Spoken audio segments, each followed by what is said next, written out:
Thank you, Mr. Secretary, so much for being here. I wanted to start first because you made some news this week.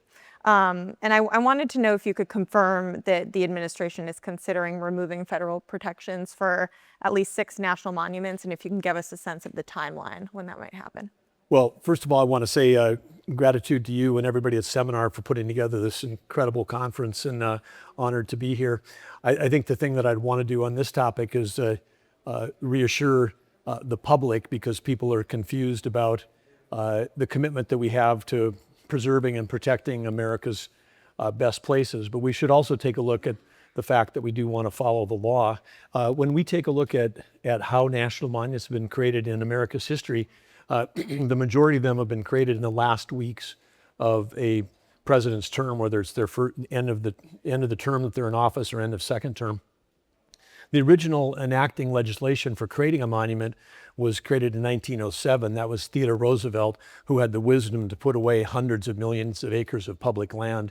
And it was called the Antiquities Act. And specifically in the law, it said that the least amount of acres, not the most, the least amount of acres to be able to protect the objects. And the objects are like Indiana Jones types objects. So this has been a fantastic tool for cliff dwellings, for archaeological sites. It's been used very effectively.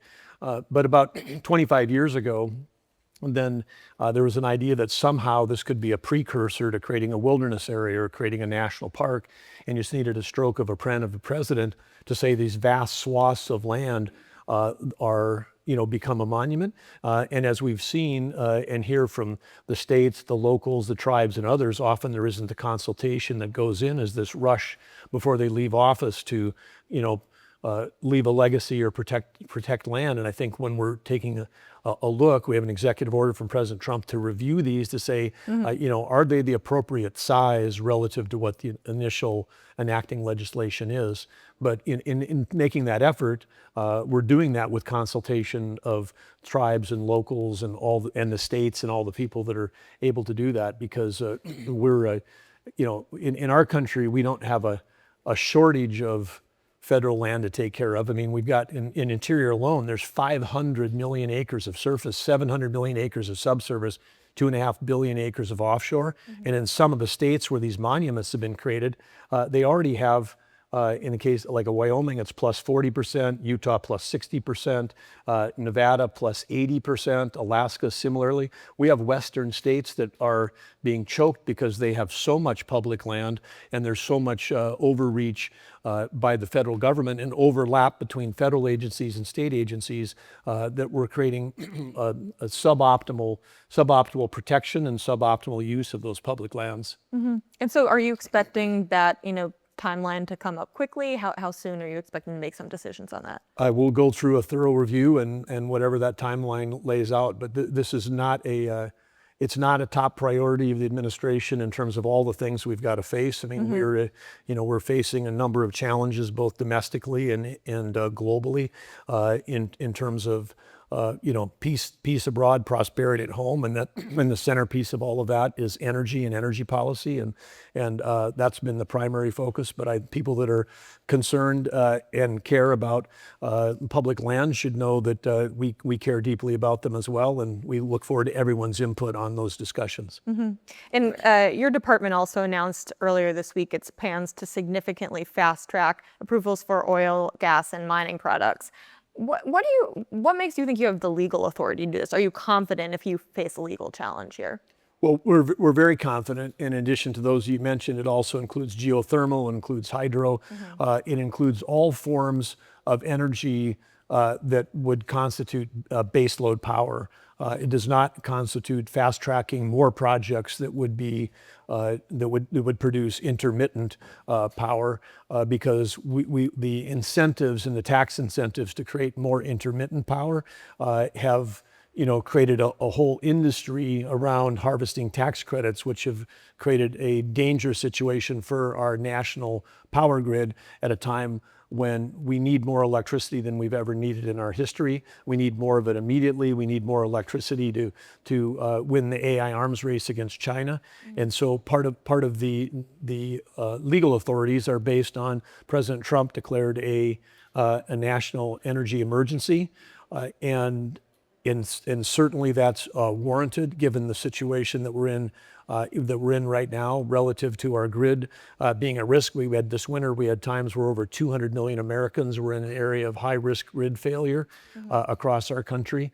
And part of that destabilization again is this massive investment that we've made in intermittent around in some of the same mistakes that Britain, Germany, and others have made with the idea that, built around a premise that the biggest existential threat to the world is a degree of temperature change in 2100 when, the real existential threat that we're facing is perhaps Iran getting a nuclear weapon or losing the AI arms race to China. So reorienting around what the real immediate threats are to our country and to the world is part of what's driving a policy that says we've got to get back into the business of having abundant, affordable, reliable baseload energy. And if people are saying, oh, well, tell us about your concern on the environment. If people are concerned about the environment, they would want to have every ounce of liquid fuels and every electron produced in America, not someplace else, because we do it cleaner, safer, smarter, healthier than anywhere in the world. And the incredible regulatory regime, which has tried to drive out affordable, reliable baseload energy from our country in favor of heavily tax subsidized intermittent sources, that is the same mistake that Germany made. It's a mistake that Britain's made. I mean, that you lose your steel industry, you deindustrialize, and in a world where we need electricity to win the AI arms race, it actually it would be catastrophic for our country to continue down that path. In addition to your secretary role, you're also chair of the National Energy Council. I wanted to ask you, we've seen U.S. oil production drop this year, and the potential for economic slowdown due to tariffs is also causing concerns about a drag on demand. Can you guarantee that production, in 2026 or in 2025 will be higher than it was in 2024? And what's your strategy for getting there? I can't guarantee it, and I think that there's been, again, a big misconception that somehow, under the years when President Biden was in office, that people saw, that oil production and gas production was up. And I would just have to say, at the time, being a governor of an energy state and one of the largest oil and gas producing states in the nation, North Dakota at that time, this wasn't because of the Biden administration. It was clearly in spite of the Biden administration, because you can go back and look at the lists of dozens and dozens and dozens of lawsuits led by Western states, energy producing states, including ours, pushing back on the federal government for not holding the legally required lease sales on public land quarterly. I mean, they were held every quarter from Harry Truman forward until Biden took office, and then they stopped holding them. When you stop doing lease sales, then the private companies don't get a chance to send a check to the federal government to help, pay down debt or reduce the deficit. And then, of course, the public participates in a royalty. So if we're developing resources, whether it's timber, grazing, mining, oil and gas on public lands, that's revenue to the federal government. That's revenue that helps balance the budget. So there is saying, no, we're not going to generate revenue on public lands. We're not going to take America's balance sheet and produce revenue. We're going to stop all of that because we're chasing an idealism around climate extremism, which may not be, I don't believe, is the biggest threat that we're facing right now as a country. If we had record production under Biden, it was because of the work that President Trump did during his first term. That's when permitting was actually allowed on a common sense basis. That's when people felt comfortable to make the capital investments to develop our resources. And thank goodness we did, because if we hadn't done that, if it wasn't for the entrepreneurs, the risk takers, the job creators that are in that industry, we wouldn't have had the energy to become a natural gas exporter to support Western Europe when they were completely in the grasp of being dependent on Russia for the energy just to make it through heating their homes for a winter. So again, we're trying to get back in the game that we were in before. And of course, when we do that, we know that when you're producing that energy here, it's good for the global environment. Because if you stop producing U.S. energy, you don't do anything to demand, you just shift the supply to countries that don't do it as cleanly and as efficiently as we do in the U.S. I'm glad you mentioned this idea of America's balance sheet, because I did want to ask you about that. The administration seems to be in the middle of an effort to basically slap a dollar value on national assets. You've talked about treating U.S. natural resources as national assets. Why is this important? Why are you doing this? Well, I think the one thing for sure is that everybody has heard, if you live in the United States and you pay any attention to election cycles every 4 years, there's a constant barrage of, oh, we have $36.5 trillion of debt. The debt. Yes, this is a big issue that needs to be addressed. Interest is now our biggest cost that we have for the operating side of the federal government. So it's a huge issue. But I never hear anyone running an ad saying this is how big our assets are, and we have hundreds of trillions of dollars of assets, and every American should feel good about the fact that if this was distributed to all of you, this is your percentage of assets. Because we do have people that are, take the 36.5 trillion number, divide it by Americans and go, oh, look, this is the burden on every American. Well, why don't we do the other side of the balance sheet? And there ought to be an understanding of just how wealthy we are as a nation, that we're living in a time of abundance, and with the new technology, it's innovation, not regulation, that's going to allow us, whether it's critical minerals, whether it's a future for nuclear, whether it's the fantastic opportunities we have in geothermal on public lands. All of these represent enormous opportunities for us to create a country where we've got clean, low cost, affordable energy for everyone. As opposed to we're in this crazy battle right now where we're battling about somehow the word green got into this thing, like a green is good and others bad. No, green can be good if it's geothermal, if it's hydro. It can be bad if our entire grid is intermittent sources that are highly tax subsidized, that cost every American a lot of money to produce and then create vulnerabilities. Mining can be clean and innovative. We spent the last, 3 or 4 decades killing mining in this country, and now we find ourselves highly dependent on one of our adversaries for the critical minerals and the rare earth minerals, for defense, for technology, for automotive. I mean, all of our basic industries need that. And we have all those minerals here in America. We have them all, but we just have to build a structure where we can actually develop them. So on the asset side of things, when we take a look, when I talked about all the land that just Interior has, Interior, if it was a standalone company, would have the largest balance sheet of any company in the world, by far. With the 500 million acres of land and 700 million acres of subsurface. But we don't really even know what the dollar value is. There was an estimate that just came out recently that just our coal resources, which of course coal in the US includes metallurgical coal, which we need for producing steel. And in that coal, there's also critical minerals. It's been a word that's been, coal's been a word that has been somehow twisted to being a bad thing. China is working to become the largest industrial power in the world based on coal, 60% of their electricity. They opened 94 gigawatts of coal plants last year in China. That's more than all of California's power needs and all of New York's combined. A single gigawatt's Denver. So they opened up 94 Denver's worth of coal plants last year. And guess what? Not with US 2025 beautiful clean US coal plants. No, they're doing it with sort of 1970s technology with no concern whatsoever on emissions. But that is the coal resources in the US could be worth 8 trillion with a T, the coal resources.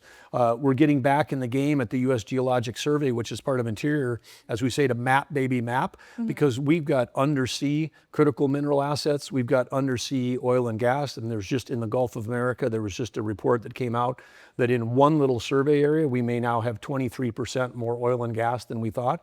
So let's add all this stuff up. And if you ask, why are we doing this? If you add all this up and we come back and we have $100 trillion, $200 trillion of assets against 36 trillion in debt, what will that do to the 10-year interest rate? I mean, I think it would probably have an effect where people would say, hey, this country's in great shape, as opposed to on the brink. They have a pathway, they have a plan, they're going to be generating revenue from the asset side of their balance sheet. They're going to pay down their debt, they're going to balance the budget, and then we lower the interest cost, and every time we get a click down on the interest cost, that saves everybody that's listening and their children and their children's children. It saves them money because, interest cost right now, that's the way. If you want to reduce government spending, reduce the interest rate.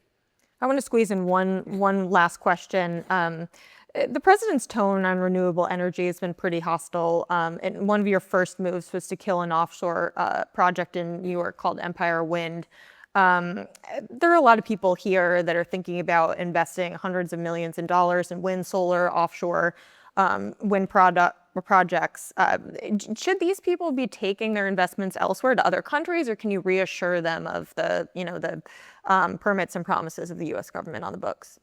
I wouldn't say that there's any hostility towards, quote, renewables. There's hostility or at least concern about that we've gone too far towards massive tax subsidies for sources of energy that are by definition intermittent. The wind doesn't blow 24 hours a day and the sun doesn't shine ever 24 hours a day. I mean, solar itself is effectively a system where there's a catastrophic failure every night because there's no sun shining and then there's no electricity produced. And people say, oh, there's hope for batteries. And yes, there are. But having spent, 30 years in tech, I mean, batteries get better at about 2% a year. They're not running on Moore's Law.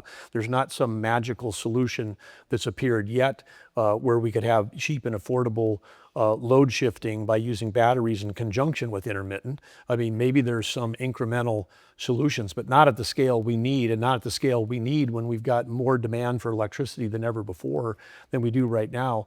And in terms of offshore wind is like 3 times more expensive than onshore. And I can tell you, as we're a big wind producer in North Dakota, but there was a lot of sense of, hey, not in my backyard. There's people that don't want wind projects that cover 8,000 acres, that is in their thing. And there's people that live in urban areas that want them all in the rural areas because they don't want to look at them either. And then when you put them offshore, the people on the shore don't want to look at them. And then of course, there's been the whole thing of the whole case around renewables was those were the folks that cared the most about the environment. And there's a report on Empire Wind that was not released by the Biden administration that talks about when you put 3.2 billion tons of rock in the water, when you put 1,000 foot towers, then all of a sudden you're affecting fisheries, you're affecting shipping, you're affecting the sonar capability of whales, you're affecting a lot of things. And if a report like that had come out against an oil platform and then that oil platform had been greenlit, everybody here in the world would have seen that report. And we just found this report 2 weeks ago, and that was part of our decision to put Empire on pause for further review, because if even Biden-era biologists are saying this thing, reported lacked rigor before it got approved, that would probably be something, if the shoe was on the other foot for a different source, this thing would have never gotten a permit, never ever been permitted, much less been greenlit to accelerate. And of course, again, if someone wanted to stop offshore wind, all you'd have to do is stop offering super rich tax subsidies, because that's what's driving that industry. The FERC queue right now is 95% wind, solar, and batteries for new projects at a time when we need more base load to be able to power AI. And any state in this country that is saying we're not going to allow to have natural gas pipelines and linear infrastructure, we're not going to allow nuclear, we're not going to have those kinds of power sources, we're going to bank on wind and solar. If they do that, they're not going to have any AI data centers. They're not going to have manufacturing, because nobody can have manufacturing if you don't have low cost power. And and take a look at Germany. Germany went down this path fed by misinformation from Russia, who was happy to have Germany kill their nuclear industry, kill their coal industry, and do all that. Germany spent $500 billion pursuing this dream of wind and solar, and what did they end up with? They ended up with $500 billion of cost. They ended up producing 20% less electricity because they shut down all of their base load, and the electricity cost 3 times as much. So who of the business people here would spend $500 billion to end up with something that produces less but costs 3 times as much? And so we just have to, as business leaders, have to step back and go, wow, if we want to solve the issue of CO2, if that's the last remaining issue, there are hundreds of ways to do that. And in places like in my state of North Dakota, where we're doing carbon sequestration, we were taking 100% of the CO2 off of things like ethanol or coal plants. We're using EOR for injection, for enhanced oil recovery, and we were producing a carbon negative barrel of oil. There was more CO2 staying in the ground than there was being produced when it was coming up. So it's not like that somehow with these policies, we don't care about the environment or don't care about it. We just go, no, there's a way to do this that's 10 to 15 times less expensive per ton of CO2 than for example, all of the Biden era, EV CO2 subsidies, where we're going to spend all this money, but we're going to avoid a ton of CO2. How about we capture it, use it as a value-added input? How about we sequester it? How about we use it for other products, including, because carbon we know is a super lightweight, powerful tool, and there's an opportunity to capture that, use it for road equipment. I've even seen samples that look as nice as any granite countertop, and they're 30% by weight CO2. So the innovation that can come from solving this problem is massive, but we're not going to get there bankrupting ourselves, chasing a climate extremism ideology that's turned into a giant business that feeds lawyers and feeds funding and feeds organizations around that. We have to just sit back as a country and go, hey, who are we competing with? Who's been successful? Who's bringing manufacturing? Who's generating AI capability? And what do we have to do that? And energy policy is not a separate industry. Energy supports every other industry. And energy right now, for AI data centers, we're not like processing health claims or doing that. An AI data center is manufacturing intelligence. And when we manufacture intelligence, that's what allows us to have a successful defense of our country. That's what allows us to cure cancer. That's what it's going to allow us to transform education and healthcare and every other thing that we do. And so, the power there is an urgency where we do not have enough power. Because, by the way, China's also opening up 30 coal plants, spending over $100 billion on hydro. We may be ahead of them on the technology for AI. They're way ahead of us in terms of building the horsepower to power that, because this is where you convert a kilowatt of electricity into intelligence. That's never happened in humankind. I think we need to understand that we're at a moment in this planet's history where everything is about ready to change. And so we need to have the humility to understand the things that we may have believed for the last 10 or 20 years, whether it's corporate CEOs or others, around climate or around other things, which is, hey, we can solve all those issues. We can solve all that, but we can't if we don't have enough power to do it. Secretary Burgum, thank you so much for your time. Really appreciate it. Thank you, Marty. So. Thank you.